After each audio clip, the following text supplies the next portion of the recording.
There's a thing that keeps showing up in conversations about faith, not a doctrine, not a question about theology, a feeling. The feeling of scanning a room for a signal that is not there, waiting for the divine to say something, anything, and hearing only the ordinary sounds of an ordinary day, traffic, a refrigerator humming, the neighbor's dog, and the quiet conclusion that follows. Either heaven is silent or nobody is there.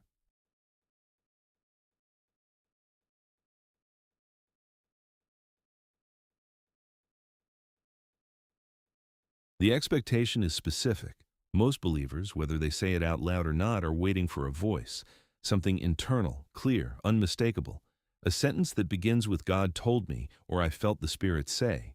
And the expectation does not come from nowhere. It comes from the culture, from sermons that describe hearing God as a regular, almost casual experience, from testimonies where people say God woke me up at 3 a.m. and told me to call this person, from an entire ecosystem of content, channels, books, conferences that treats hearing God as the gold standard of spiritual maturity. If the voice is not arriving, the problem must be the listener.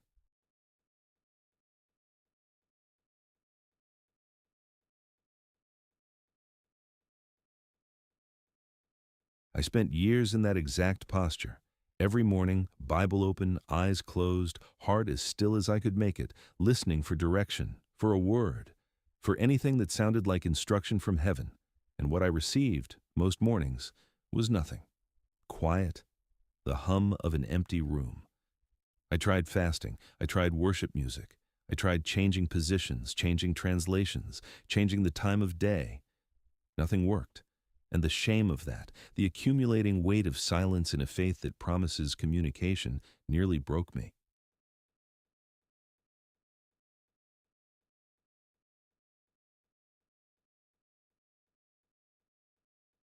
Hebrews chapter 1, verses 1 and 2 says something that reframes the entire conversation.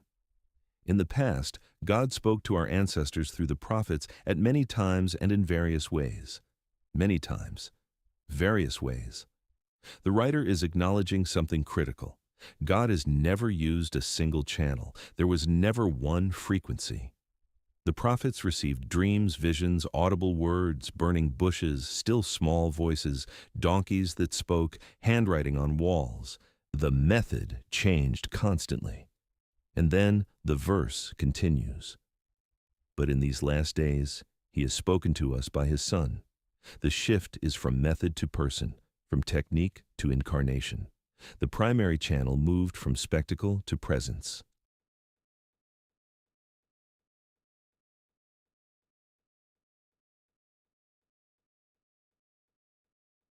That distinction matters, because most people who say, "I do not hear the divine," are scanning for spectacle. They are waiting for the burning bush version, and the text suggests that the primary mode shifted a long time ago, from God speaking through isolated events to God communicating through sustained relationship.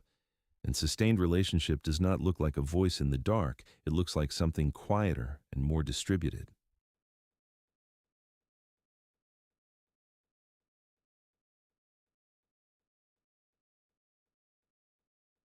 Scripture is the first avenue, but not as a magic 8 ball, not as a book that falls open to the right page at the right moment. The text communicates when it is read in context, slowly, with attention to what the original author meant for the original audience. She had been reading Psalm 23 every year for 2 decades. The Lord is my shepherd, familiar, comfortable, almost invisible from repetition. And then her mother died. And the next time she read it, he leads me beside still waters. He restores my soul. The words landed differently. Not new information. New weight.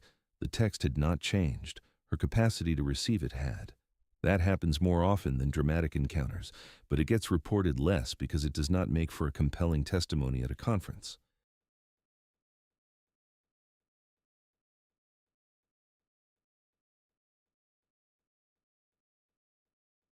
People are the second channel. A friend says something offhand at dinner that lands with unexpected precision. A stranger's observation in a waiting room answers a question that had been circling for weeks. A mentor asks a question that reframes everything. These moments do not announce themselves.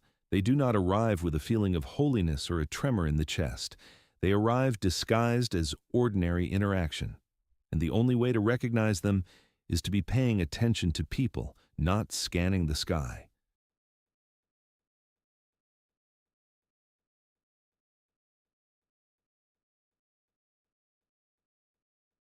Circumstances are the third. A door closes, an opportunity appears, a plan collapses, and what emerges from the collapse turns out to be better than what was intended. The danger here is overreading, seeing divine orchestration in every traffic jam and every delayed flight. Not every closed door is heaven redirecting. Sometimes a door is just locked.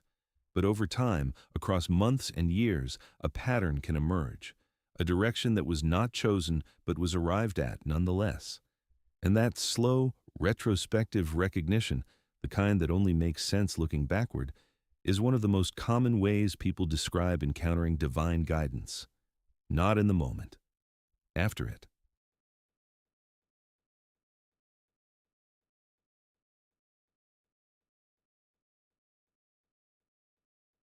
And while I was waiting for the dramatic version, all 4 channels were active. A verse I had read 50 times suddenly reading differently. A friend saying something that cracked open a question I did not know I was holding. A series of circumstances that, viewed from a distance, formed a line I never would have drawn. And silence, the 4th channel, not as absence, but as the space where everything else settled long enough to become visible.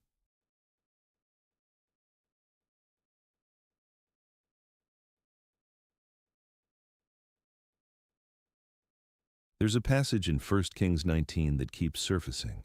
Elijah on the mountain. Wind, earthquake, fire, and God was in none of them. Then, a thin silence. That story comes up in different contexts for different reasons, but here it serves as evidence of the 4th channel. Silence is not just a container for the absence of God, it is a mode of communication. The clearest thoughts about direction, about decisions, about next steps, they almost never arrive during noise. They arrive during quiet, on a walk, in the shower. At 3 a.m., not because God set an alarm, but because the world finally got quiet enough for clarity to surface.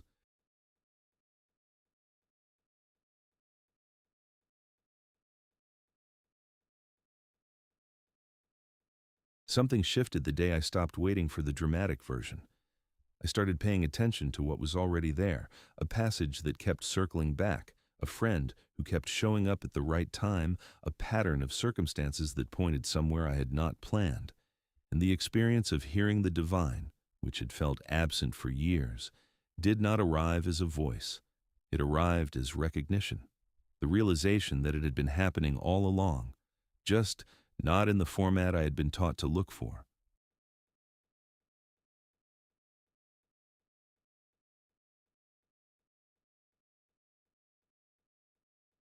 The shift felt like this. I'd been standing in a field waiting for lightning, and one day I looked down and realized the field was already growing. The growth was the answer, not the lightning.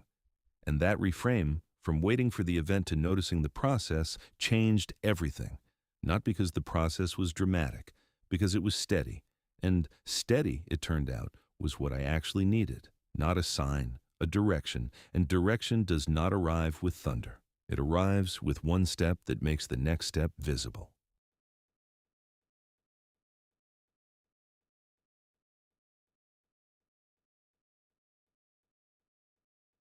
Sit with that.